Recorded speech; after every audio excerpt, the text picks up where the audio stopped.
Douglas Lapsley, a native of Columbus, Mississippi, is a retired, well-decorated Army veteran.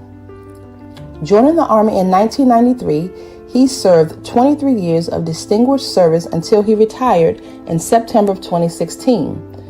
Douglas completed multiple tours of duty to include 4 geographically separated countries. This global exposure to children and displaced families sparked his hunger for child psychology. As an undergraduate student, he became fascinated with Dr. Erik Erikson and Dr. Jean Paillet's perspective of the importance of education and youth development. Erik Erikson's book titled Identity and Youth Crisis was the pivotal turning point that drew him deeper into the field of psychology that focuses on child and adolescence. As he progressed in his studies, Douglas found that the link between the stages of psychosocial development and our youth are tied to one another. Douglas calls his style Eriksonian, referring to the neo-Freudian psychologist Erik Erikson, focusing particularly on how it affects African American children and their families. He is married to Keisha Lapsley of 25 years, and they have 3 children and 1 grandson. Douglas currently resides in Guyton, Georgia, and has some hobbies to include weight training, traveling, bowling, reading, video games, and amusement park. Meet Douglas Lapsley. Meet Dr. Gertrude Robinson, a proud born and raised citizen of East Savannah, Georgia. Dr. Robinson attended the public schools in Chatham County and graduated from Saul C. Johnson High School, class of 1966. She earned her bachelor's and master's degrees from Savannah State College, currently known as Savannah State University. Dr. Robinson earned both her education specialist and education doctorate degrees from the South Carolina State University. She also holds a doctorate degree in Christian counseling and divinity from Jacksonville Theological Seminary. She has worked in corporate America for several local firms. She was procurement officer for Fort Howard, was instrumental in the building of the first paper mill in Rincon, Georgia, and the launching of the first paper machine at the plant.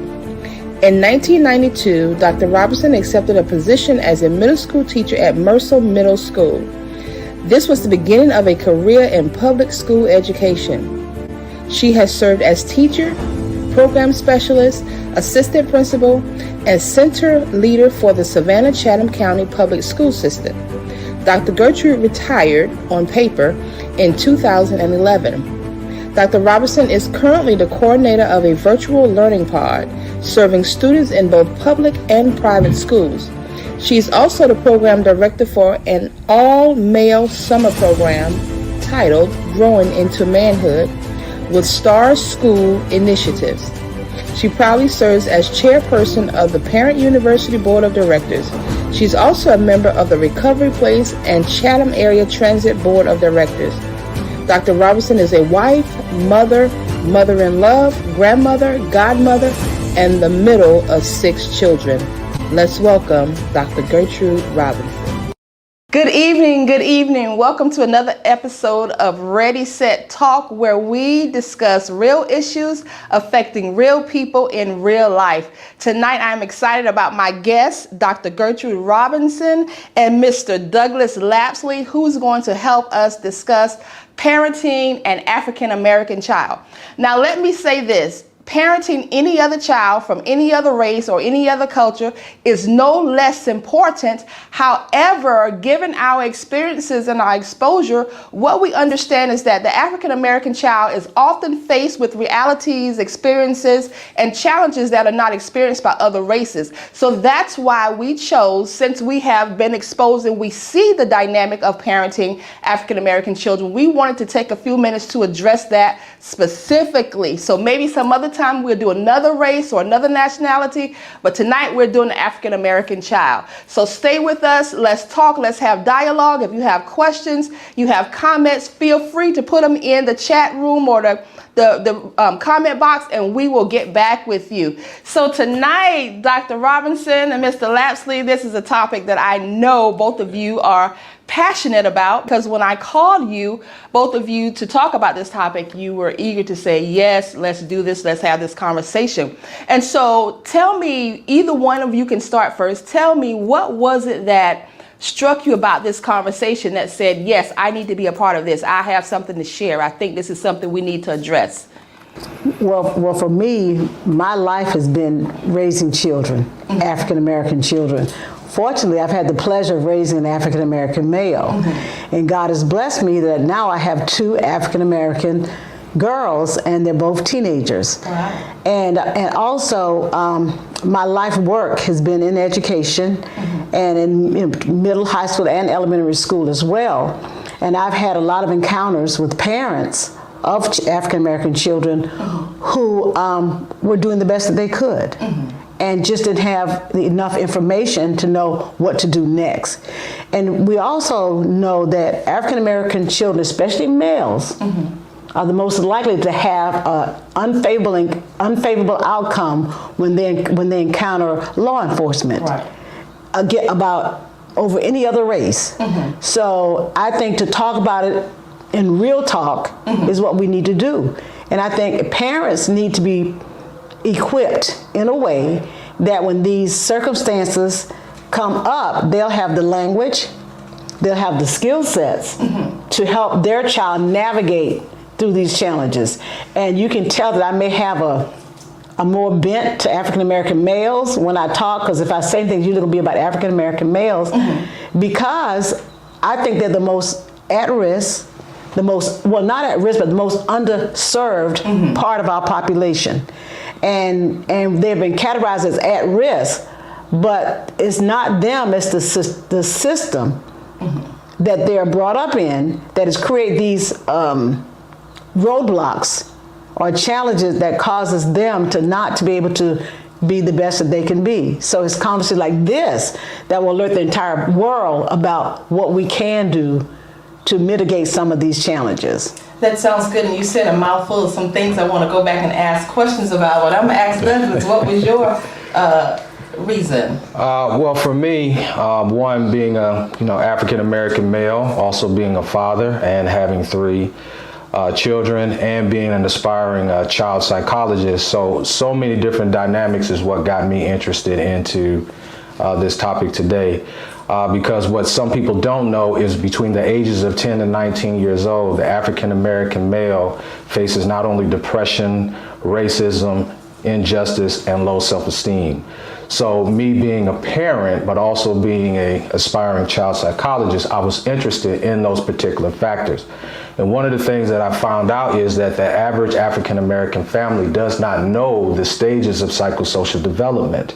So when a child is actually dealing with some of these issues, we as parents don't know the stages that they're in, and they're exemplifying some type of maladaptive behavior. Reason being that we as a people, we have been conditioned to rely on intergenerational transference, history, social culturalization, religion, and the different type of world conjectures that we all try to capitulate to, which influences our parenting style.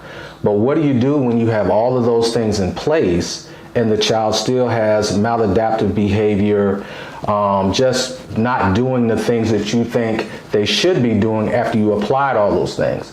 So could it be that if we understood those stages by widening our knowledge base of some of the basic psychological concepts, to modify our parenting style to fit the stages of the challenges that they're facing, that we might have a better opportunity or a better strategy in mitigating some of that type of behavior? Absolutely. And so both of you have 2 different dynamics that we're going to talk about tonight, but I want to stay with the psychosocial stages of development. I know what they mean. Dr. Robinson know what they mean, but probably most of our audience or some of our audience may not understand, well, what does he mean by psychosocial stages of development? Can you give the audience a brief understanding of what that is? Yes, ma'am. Well, psychosocial development, the 8 stages, was actually created by Dr. Eric Erickson. During the time of, I think people have heard of Sigmund Freud. Well, he actually studied under Sigmund Freud, but his style was a little bit different. And his focus was on children. So the 8 stages of psychosocial development deal with the stages of life in our entire lifespan, like from childbirth all the way up to death. So like, just for instance, the first stage would be what is called the trust versus mistrust stage. That's in the infant stage, to where when we're cultivating the child is learning who to trust, who not to trust. So like, if I was just walking up to your 2-year-old child, your child will immediately reject me. Why? Because the child does not trust me. And so in animals, it's instinctive. In man, it has to be learned. So there are learned behaviors of how, the child trusts and mistrusts. And then the stages go all the way up to stage 8, which is the mature stage of the ego, integrity versus despair stage. So with each individual stage, there are challenges in life that the individual faces, but also in those stages, there's a developmental process. And then that's where the social economics can come into play, the actual environment of the child can come into play, the different type of systems that come into play. All of this affects the African American child. So if we know what all of those stages are from 1 through 8, and then take a look at what our parenting style is. Do we even know what our parenting style is? Who taught you how to parent? So like, if I was to ask a person, who taught you how to parent? Well, I saw my mother and father do it. Okay, well, who taught them? Well, my mother and father taught them. Okay, intergenerational transference.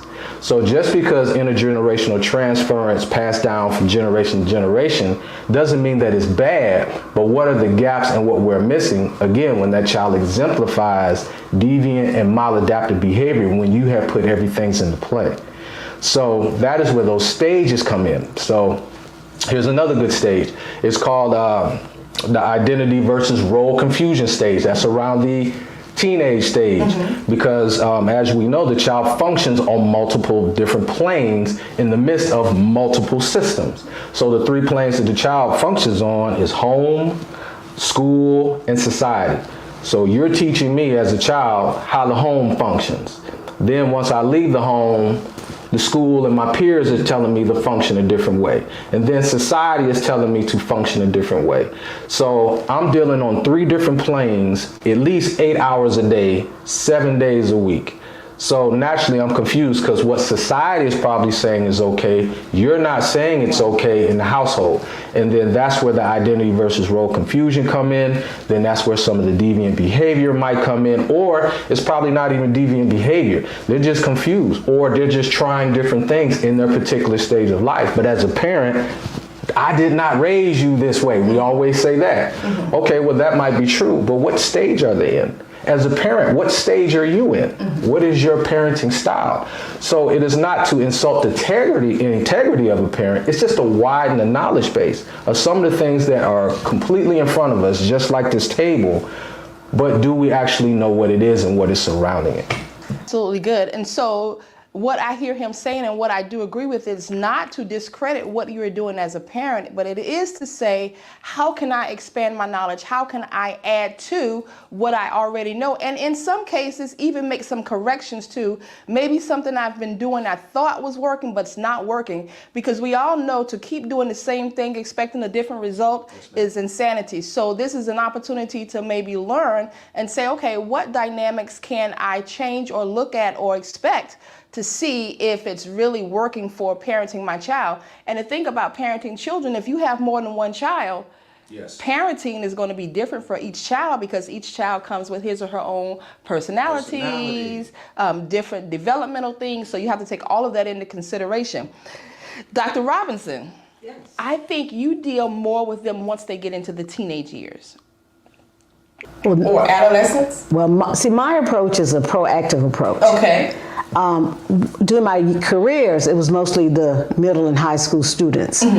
But as I began to do research and look at the growth of a child, and it's like he's been saying, he talks about what happened at the time they get 10. Well, I think we can stop that if we start, from here in the belly when they're born. And I believe that the sooner parents are taught what to do, even when they're pregnant, you've got this child coming, because parents do the best they can do. Yes. Parents do what they've been taught to do. Yes. See, I say behavior is manufactured. Yes. I say behavior is manufactured. I do this, my son see me do this, so then he in turn do this.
So, and I'm doing the best I can because that's all I know.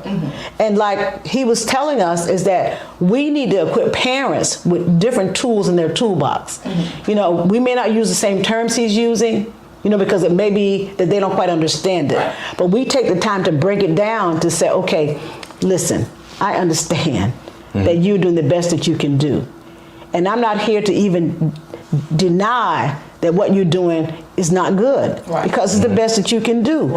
And I think that when we learn to meet, like we meet kids where they are, we've got to meet parents where they are. I like that. We got to meet them where they are, and especially for parents that's asking for help. Yes. I mean, especially when they ask, they say, I don't know what else to do. Because even when I was in middle and high school, and I even did the alternative schools here in Chatham County, and when these kids are suspended or expelled, parents are heartbroken.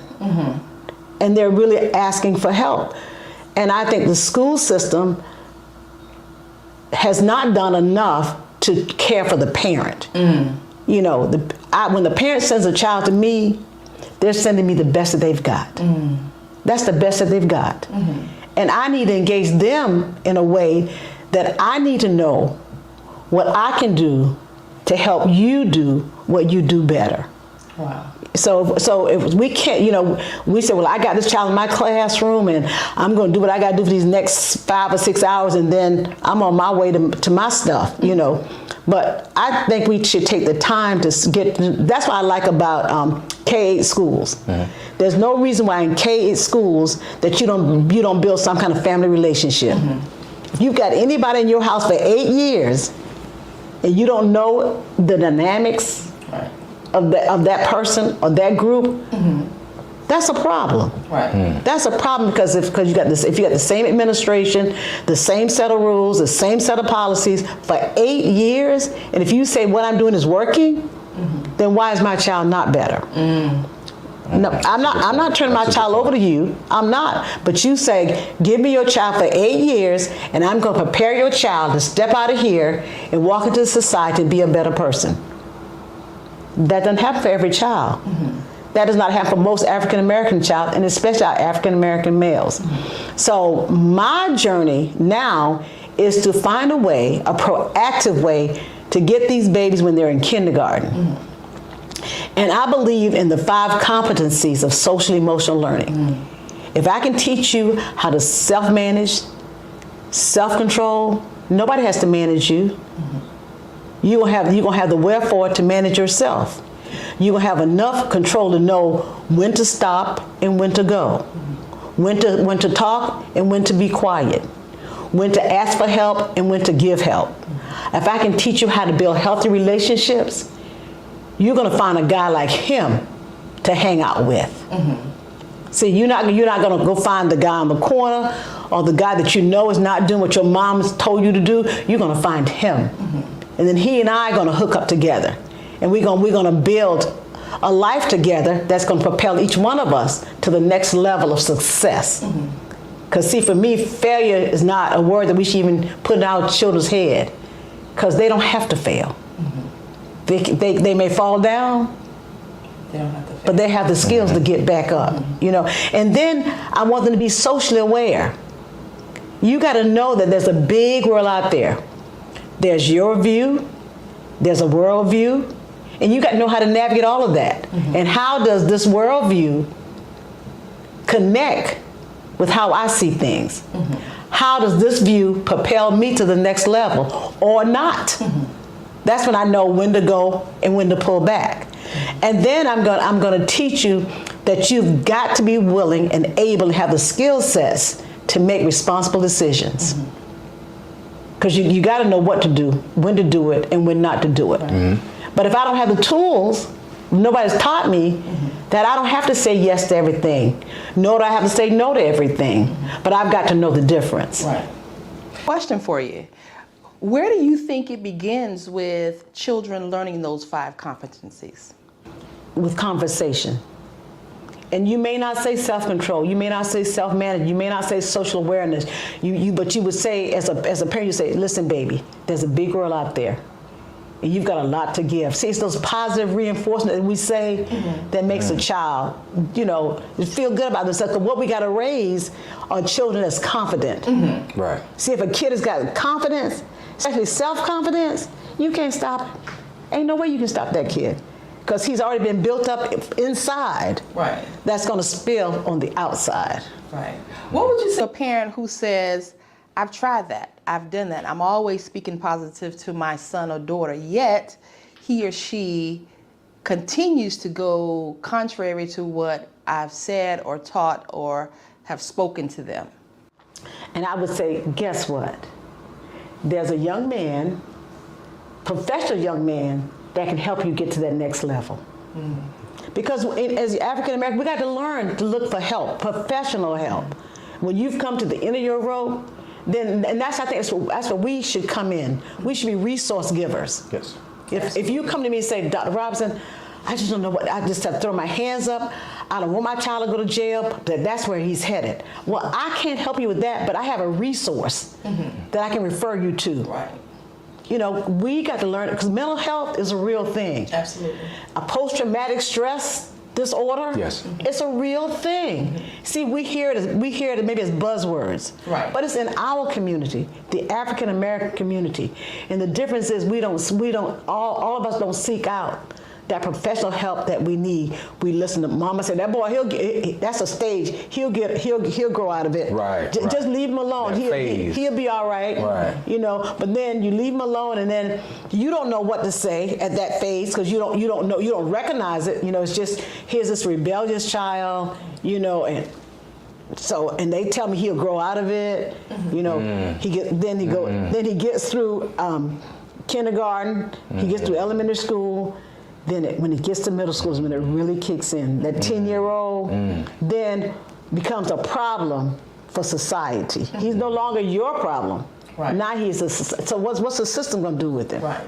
Because also at that age, that middle school 10-year-old age, they are also starting to come into certain developments in their body that they don't understand, and they're experiencing things and feeling things, and it doesn't make sense to them. And so they're trying to make sense of the world, trying to understand who they are, what's happening to me, trying to make sense of what they're being taught by their parents, and everything together is it's almost like a soup. It's not a salad bowl. They can't separate and identify. It's all merging together. And so what do I do with all of this information that I don't know what to do with? And so that's a critical time in development, that middle school. I heard someone describe it years ago that, when they're in middle school, they get a little crazy. Well, I understand why, because there's so much development happening at one time. And if we don't understand it, and if we don't seek help, and if we don't seek out assistance and understand that it's okay to ask for help, it's okay to take it outside of my house and say, something is happening in my house that I'm not dealing with well, or I need some assistance with, and getting that help. So Douglas, what would you say to parents who are in that situation where they are, they have a child or children that they need help with, and they don't feel comfortable and safe saying to someone like you or me or Dr. Robinson, I need help with my child? Well, I think that's a good question. I would first like to say that it's okay to feel that way. One of the things that Dr. Robinson was explaining was behavior. Well, there's the ABCs to behavior. That's what we call it, the ABCs, which you have your antecedent, you have your behavior, and then you have your consequences. So those are things that we do unconsciously as parents. Like, what are you doing? Okay, why did you do that? Okay, here's the consequence for it. So I think it's okay to feel that way. Now it's about widening your knowledge base. Okay, why did you feel that way? How did we get here? What stage was that child in? And that is where I've created a modulated program or a workshop to actually explain to the parent that particular type of thing. Just like the basics, the 8 stages of psychosocial development: trust versus mistrust, autonomy, all right, initiative. You also have what? Initiative, I think initiative versus doubt. Then you have the school age. You have industry versus inferiority, because all of us as human beings deal with inferiority. So how does that carry over into the school system, which she was alluding to? Industry versus inferiority, because school is considered, in sense, an industry, a working society. So you have that. Then you have the intimacy versus isolation stage. That's 5. Then number 6, you have your generativity versus stagnation stage. All right. So you have all of these particular stages that we're dealing with, and by having education on those stages and how your parenting style actually fits or can be modified in those stages, it's going to help that person who is saying, I just don't know what to do with the child anymore. So the class is also created so you can understand what is going on with the child. But other than that, continue to give them positive regard, continue to give them motivation and influence, because I know as a son, I really love for my mother and father to keep giving me that positive reinforcement. Right. For me to hey, you're better than what's happening. This is who you are. So that's what I would say to a parent. And I think you and Dr. Robinson said some of the same things in different ways when you were talking about not just the punishment for the behavior, but why do you feel this way? That goes back to the 5 competencies that you were talking that they need to develop. And so when you allow them to verbalize their feelings and emotions, they learn to be in touch to understand why they feel this way, and why their perspective is different from somebody else's, and be able to accept that and not see it as, because I think different than you, I'm disrespecting you. But no, we are all allowed to have our own feelings just like you have yours. Okay? Thank you so much for joining us tonight. We're going to wrap it up, but you're not going to hear the last of us. We're going to continue this conversation in some podcasts, and we will be reaching out to you. But tonight, if you say, I'm that parent that I want some help, I need some resources, and I don't know where to turn, you can contact myself, Dr. Ann McDaniel, at info@mcdanielscounseling.org. Our office number is 912-349-0030.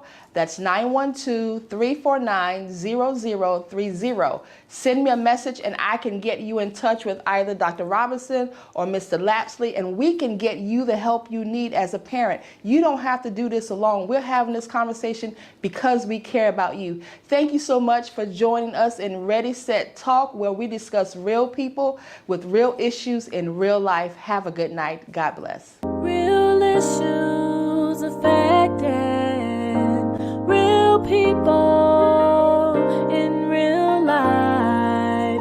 Ready, set, talk. Real issues affecting real people in real life. Ready, set, talk. Come on and talk about it. We're gonna talk about it. Let's all talk about it, 'cause we're real people.